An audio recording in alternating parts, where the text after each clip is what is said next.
Well, believe it or not, the college football season is vastly approaching, about a month and change away, and we continue to look at the betting landscape in college football. We move to the Pac-12, and to do so, we bring in DK Nation's college football editor, Collin Sherwin, and Julian Edlow, DraftKings contributor. Oh, Julian, it's great to see you. Brendan. What's up, Julian? Nothing. Keep going. Nothing? Okay, we'll keep the segment rolling. Not a problem.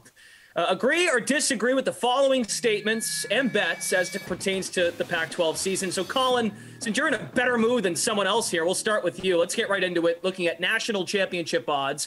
USC and Oregon both at plus 4,000 to win it all this season. So tell me, who would you rather chase, Oregon or USC?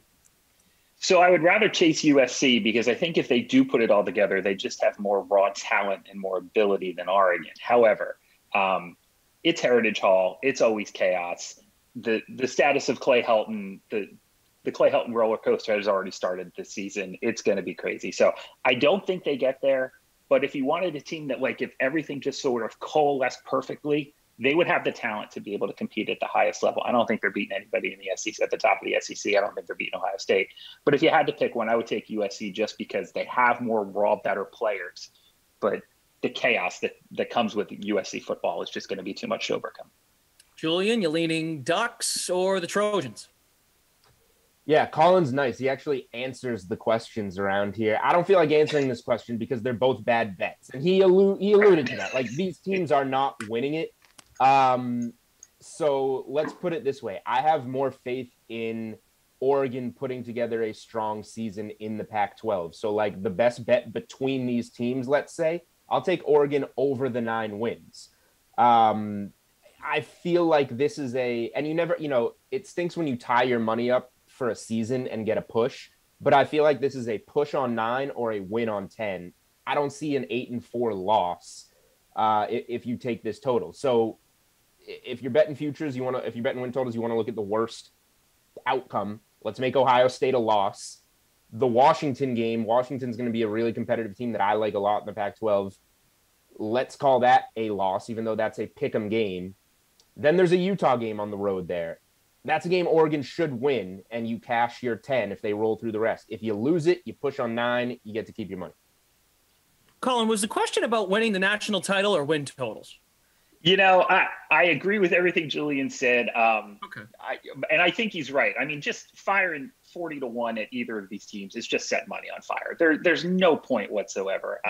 Oregon, I agree. I like Oregon a lot. Just because of returning talent. They return as much talent as anybody in the country this year. But they do lose Tyler Show, who decided to leave to go to Texas Tech, which must mean something is definitely wrong if you're leaving Oregon to go to Lubbock, Texas on purpose. So Anthony Brown's going to be the starter there. If they get anything out of the quarterback position, I really like Oregon. But either way, stay away from this. Okay. The title runs through the SEC and Ohio State this year. All right, fair enough. We tried. Let's go to the Washington Huskies, always competitive in the Pac-12 North. And second-year head coach Jimmy Lakes, his team doesn't have to play USC or Utah this season. Plus 140 odds. Are those juicy enough, Julian, to chase the Huskies to win the Pac-12 North? They certainly are. I won't change the question on you here, Glash. This is one worth answering.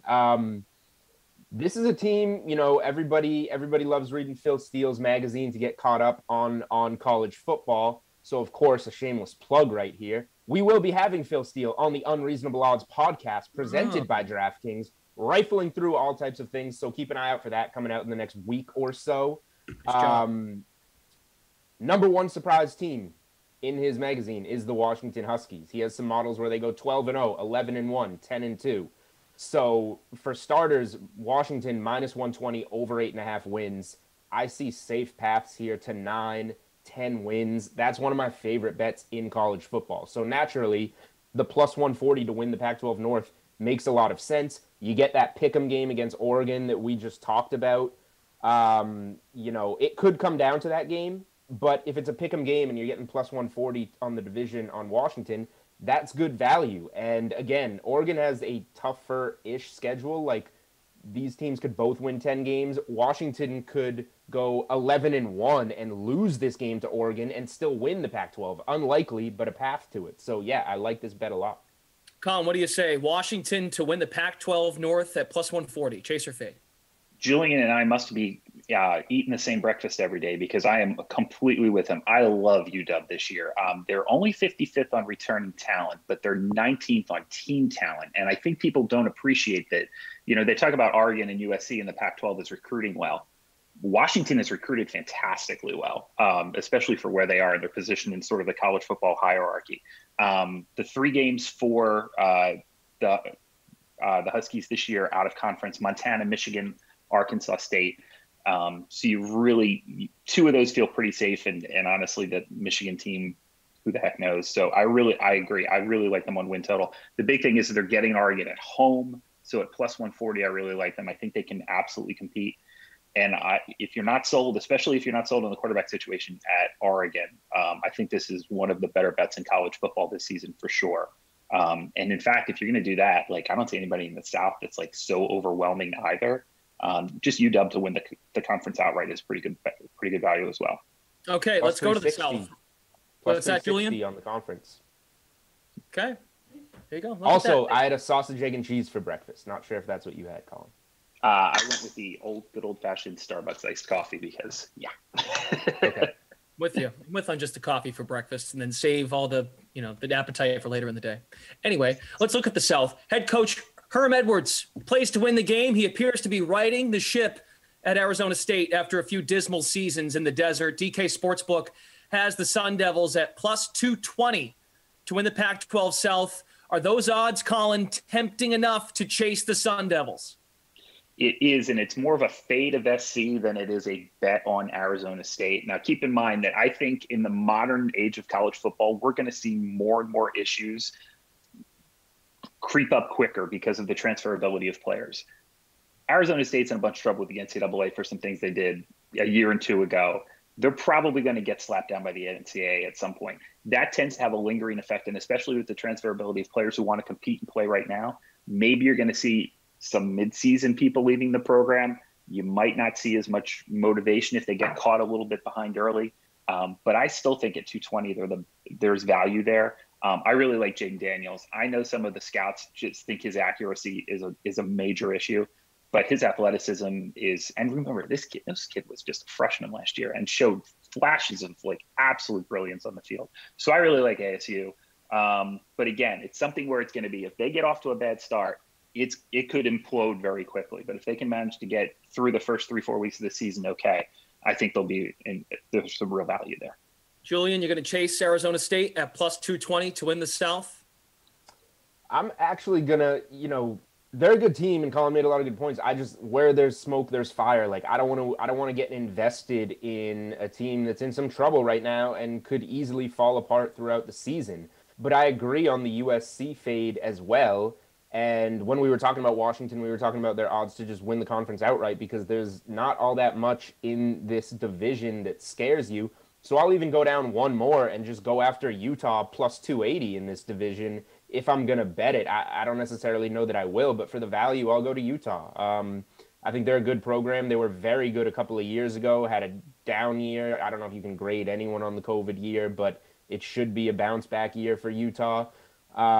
It just feels even with the rest of the field, and we're getting longer odds here. Like, Utah's win total set at 8.5. All these teams' win totals seem to be set around 8.5.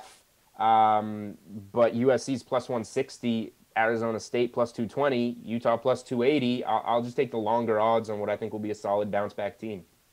Okay, this transitions into our next topic. Kyle Whittingham, he's the head coach at Utah, always has his program in the mix to win a conference title. This year's no exception, Jules. Utes win total set at 8.5. Chaser fade, Utah surpassing this mark. Do you like it? Yeah, I wish your transition could have been a little smoother, getting the words out of your mouth there. But you made it. So I kind of just gave my answer away. Yeah, you did. Again, nice job. Like, is it my strongest play on the board in the Pac-12 or in college football? No, I would probably rather just, like, if I'm gonna bet Washington, I'd rather just play like 2 units on Washington over 8.5 wins and just really focus in there.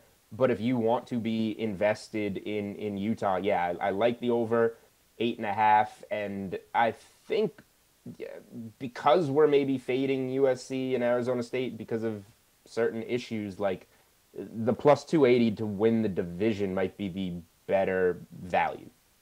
Okay. Collin, what do you think? 8.5 wins for the Utes. Over, under? Are we chasing the over? If you want to invest in Utah, buy Marriott stock. I am not big on this team at this win total. The Ohio State game is a loss. They do get 2 wins in Fresno and Stony Brook. So you need 6-3 in the Pac-12. Doable, but I don't see it as like a massive opportunity either. But again, I think Kyle Whittingham is one of the best coaches in college football. To be able to recruit to that place and be able to put out the kind of seasons that he does consistently, it's a tough place to win. And he's done a really, really nice job there. But I just don't think this is a team you need to be investing in early this season. But in the long run, I think Utah upside as a program as much as anybody in the country. This is a team that in the next 3 to 5 years, I think can be competitive at the top of the Pac-12. All right. The over's at minus 120. The under's at plus 100. So something to think about. Let's move on to UCLA. Last team we'll look at. Coming off 3 losing seasons to start his tenure in Los Angeles. Chip Kelly, desperate to give this program a jolt. DK Sportsbook has the Bruins with the 4th best odds to win the Pac-12 South at plus 600. Chase or fade, Collin, Chip and company have any shot winning the division? As a Philadelphia Eagles fan, I think I'm supposed to fade Chip Kelly here, but I kind of love this value at plus 600. UCLA is 31st on talent. He's recruited well, but the 92% return rate, they return top 10 team in the country, number of players coming back. I love Dorian Thompson-Robinson. I think as a 19th year, MBA, ABD, I think he's got 2 doctorate degrees at this point, but that's a kid who can really play at this level. I love the price at 600. This is a team that can absolutely jump up and win this thing. So at plus 600, I like it. I wouldn't love it as much at 300, but I think there's value at 600 for sure. Julian? Value, sure, because we keep saying that this division is open. A bet I want to make, not necessarily. There's some talent there, but we just haven't seen it all come together for UCLA yet. We haven't seen Chip Kelly put it together anywhere for a while. Great work with what was it, New Hampshire, and then carrying it over to Oregon. UNH, but baby. It's been a while. Yeah, go UNH. I'm just not investing in Chip Kelly. I'm not investing in this roster. I'm interested to see a really good game, them hosting LSU in week 1. LSU, like Collin mentioned, a lot of starters coming back for UCLA. A lot of starters coming back for an LSU team that was pretty awful last year. That's going to be a telling game for UCLA. I will probably have my money on LSU minus 4.5, but we'll see. Yeah, Collin, see, Jules is a Rhode Island guy, so Chip Kelly, his roots at New Hampshire, it kind of rubs him the wrong way. So I kind of expected that. So. I do not care about UNH in any fashion, right. Unless they're threatening the Rhode Island Rams basketball team, which they're not. But we're going to get a no one cares thing because no one cares. Oh, look at you already predicting the animation. Okay. You should be a producer. Didn't happen. I feel like I know the producers pretty well. They didn't put it up. Okay. All right. You know what, Julian? You're off to a hot start today. Any bold predictions for the upcoming Pac-12 season? My bold prediction is going to be that Washington wins the conference and wins. Coming up with this on the fly. Let's call it 11 games. 11-1 for Washington. Wins the Pac-12. Cashes my win total bets and futures. And potentially some extra futures courtesy of the Unreasonable Odds podcast that will soon be posted to the DK Sportsbook. Isn't that exciting, Brendan? Yeah, it's very exciting. I mean, when you say soon, though, can you give us a time? Potentially around Monday, August 2nd. Jeez, that's like forever from now. You have to promo that now like every day. Anyway. Well, I'm promoting it right now. Okay, that's good. Washington at plus 360 to win the Pac-12 and be in winning the Pac-12 title. Collin, how about you? A bold prediction out of the Pac-12. So I like Julian's, by the way, as well. I do. Washington's just the best value. I think one of the top 5 values in college football this year. But let's get really nitty gritty on the prediction. So it's not if Clay Helton's going to be fired, it's when. So I'm going to take my shot at picking exactly when Clay Helton gets the gate this year. They get Utah at home week 6. This is the Clay Helton game that he absolutely needs to win, and they'll be down 17 sometime in the second half and will come out and win by a field goal. They can't fire him. Then they get a bye week, but then they go to Notre Dame week 8. And week 8 at Notre Dame, USC just gets their heads torn off. And that is when Clay Helton gets the gate. He gets tarmacked after week 8. In Arizona, week 9, you'll see a new head coach at the University of Southern California. Wow. Okay. And Colin, So anything does USC go under 8.5? Man, I want no part of this team. I don't think there's a team with a higher ceiling or a lower floor. I don't know. San Jose State, BYU to finish it might be the difference. I'm going to go under just because BYU to finish the season is such a weird game. Why would you play BYU in week 13? That just makes no sense, especially ahead of what theoretically could be a Pac-12 championship game. It's just I'm going to go under.